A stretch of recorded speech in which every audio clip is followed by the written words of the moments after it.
కడుపు నిండా తిండి, కంటి నిండా నిద్ర, మనిషికి ఈ రెండు చాలంటారు. కానీ ఈ ఆధునిక కాలంలో మారుతున్న జీవనశైలి కారణంగా మొదటగా నిద్ర దెబ్బతింది. ఇప్పుడు తిండి వంతు వచ్చింది. తినడానికి సమయం లేకపోవడం, మరోవైపు తినడానికి రకరకాల కొవ్వు పదార్థాలు, తినుబండారాలు అందుబాటులో ఉండడం, ఈ రెండు ఇక్కట్లు తెచ్చిపెట్టేవే. ఫలితంగా చాలామంది ఏదో ఒక పూట తిండి మానేస్తున్నారు. ముఖ్యంగా మనలో చాలామంది ఉదయం పూట అల్పాహారం తీసుకోవడం లేదని చెప్తున్నారు డాక్టర్లు. స్కూల్కి వెళ్లే హడావిడిలో పిల్లలు, వంట, ఇంటి పనుల ఒత్తిడిలో మహిళలు బ్రేక్ఫాస్ట్ చేయడం లేదు. నిజానికి బ్రేక్ఫాస్ట్ ఎగ్గొట్టడం అంటే మన ఆరోగ్యానికి మనమే నష్టం చేసుకోవడం లాంటిది. బ్రేక్ఫాస్ట్ ప్రాధాన్యం ఏంటో, ఉదయపు అల్పాహారంతో మనకు వనగూరే ప్రయోజనాలేమిటో ఇప్పుడు తెలుసుకుందాం. ఉదయం పూట మనం తీసుకునే అల్పాహారం మన శరీరానికి జీవ ఇంధనం వంటిది. మనల్ని రోజంతా తాజాగా, మంచి ఉత్సాహంతో ఉంచుతుంది.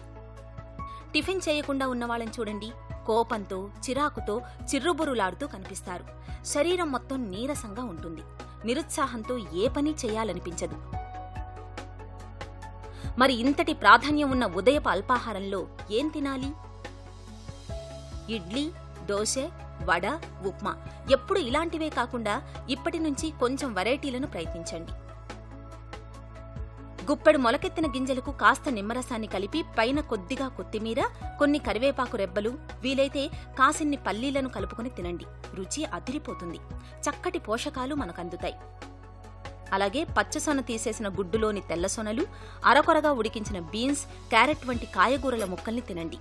వెరైటీ రుచితో పాటు మనకు కావలసిన పోషకాలు దండిగా లభిస్తాయి.